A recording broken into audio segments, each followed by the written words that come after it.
Com la resta de cossos de bombers d'arreu de l'Estat, els bombers de l'Escala estan en fase d'alerta màxima.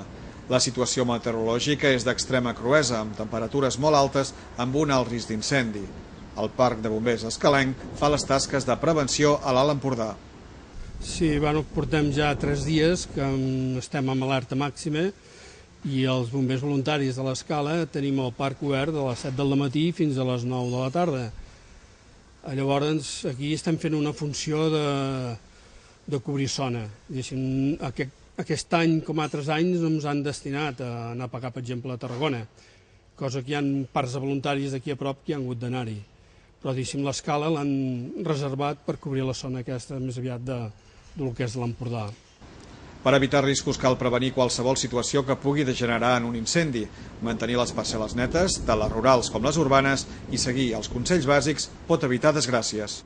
S'ha activat l'Infocat, llavors les precaucions que es tenen que prendre són les normals de l'època, no fer foc a la muntanya, no tirar borilles des del cotxe i sempre que es vegi una columna de fum avisar el 112.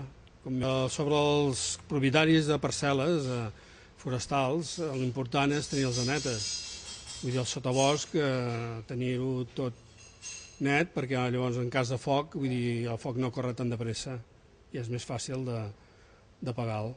També el que es té que anar al tàntol, quan se va a la muntanya, sigui l'hivern o l'estiu, és no tirar en vasos, ja per una cosa de civisme, però també en aquest cas els envasos de vidre poden provocar a l'estiu un incendi. I també sobre les parcel·les que hi ha a dins de la població també s'haurien de cuidar que estessin en condicions, vull dir que no es deixessin abandonades, que ja que hi ha cases al costat que suposen un perill. Tot i que no es coneixen, les morts dels companys de feina a Tarragona han afectat de manera important el cos de l'Escala. S'ha posat un crespó negre a tots els vehicles i les banderes estan a mig pal. Home, ens ha afectat bastant.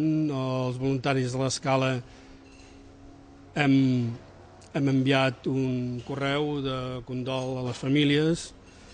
És una pèrdua que costa de pair, perquè són companys i encara que no els hàgim conegut personalment, formem part d'aquesta família. Com tots els parcs de bombers, ens hem unit amb el condol i hem marcat els camions amb un crespó negre i hem posat les senyeres a mitja asta. Ja són 5 els bombers morts a l'incendi d'Horta de Sant Joan. Aquesta tarda, a 2:45, ha mort el bomber de 31 anys ingressat des del passat 21 de juliol a la unitat de cremats de l'Hospital Universitari Vall d'Hebron. Va ingressar amb cremades de segon i tercer grau al cap, tronc i extremitats que li afectaven el 50% del cos i tenia una lesió pulmonar per inhalació de fum. La seva evolució va ser desfavorable i el dimecres, dia 22, va entrar en situació de fallida multiorgànica. L'altre ferit, veí de la Pobla de Segur, de 36 anys, no ha experimentat canvis des de l'últim comunicat mèdic. Continua estant molt greu, amb cremades al 75% del cos i lesions pulmonars per inhalació de fum.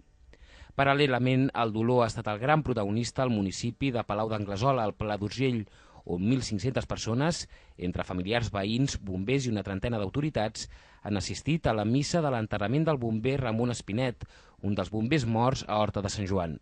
La missa ha tingut lloc al pavelló poliesportiu de la població a les 11 del matí. 8 bombers han portat el fèretre a l'altar i altres han portat el ram de flors que duien en un camió de bombers. Les persones que han parlat sobre Espinet han destacat la seva valentia i la seva voluntat d'ajudar els altres.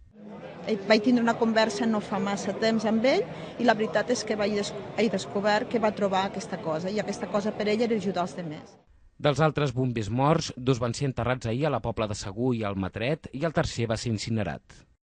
L'incendi d'Horta de Sant Joan es va originar per causes naturals. Així ho ha assegurat aquest migdia el conseller de Medi Ambient, Francesc Baltasar. I concretament, aquest incendi ha sigut provocat per un llamp. Doncs aquest és un element molt important que evidentment el que fa és apaivagar si podia haver-hi una certa rumorologia sobre altre tipus de causes. Els indicis apunten que el llamp hauria caigut 6 dies abans de l'inici del foc, originat en una zona de molt difícil accés. El canvi en la direcció del vent i la baixa humitat haurien afavorit que les brases deixades pel llamp es convertissin en les primeres flames de l'incendi.